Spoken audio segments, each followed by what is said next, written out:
যুদ্ধ বন্ধে যুক্তরাষ্ট্রের পক্ষ থেকে আলোচনার অনুরোধ নিয়ে বিশেষ বার্তা পেয়েছে তেহরান। সরাসরি নয়, বরং কয়েকটি বন্ধু রাষ্ট্রের মাধ্যমে ওয়াশিংটন এই আলোচনার অনুরোধ পাঠিয়েছে বলে জানা গেছে।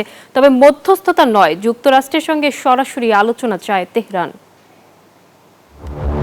মধ্যপ্রাচ্যে চলমান সংকট নিরসনে তিনটি দেশ মধ্যস্থতার চেষ্টা করছে।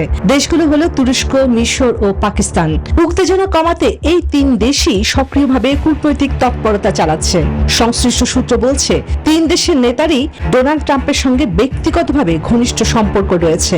একই সঙ্গে তারা আরব বিশ্বের নেতাদের সঙ্গেও নিয়মিত যোগাযোগ বজায় রেখেছেন। প্রেসিডেন্ট ট্রাম্প ইরানের সঙ্গে অত্যন্ত জোরালো আলোচনা হওয়ার সম্ভাবনাকে স্বাগত জানালেও বাস্তবে এখন পর্যন্ত তেমন অগ্রগতির স্পষ্ট কোনো ইঙ্গিত পাওয়া যায়নি। এদিকে ইরানের পররাষ্ট্রমন্ত্রী আব্বাস আরাকচি এবং মার্কিন দূত ওদের স্বপ্ন পূরণে পাশে থাকতে পেরে আমরা গর্বিত।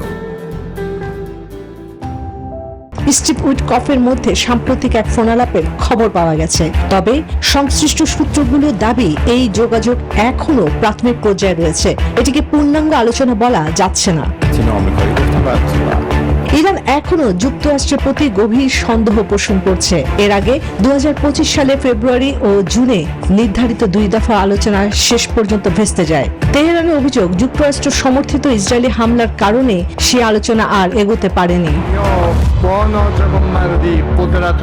তেহরান উত্তেজনা প্রশমনে কিছু উদ্যোগ নেওয়ার কথা স্বীকার করেছে। তবে তাদের দাবি, যুক্তরাষ্ট্রকে সরাসরি আলোচনায় অংশ নিতে হবে, কারণ ইরানের মতে এই সংঘাতের সূচনা করেছে ওয়াশিংটনই। যদিও আলোচনার স্থান বা অংশগ্রহণকারীদের বিষয়ে মন্তব্য করতে রাজি হয়নি white house.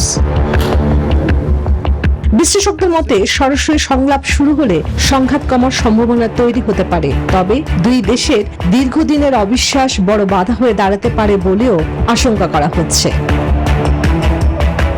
Chandrani Chandra, news 24।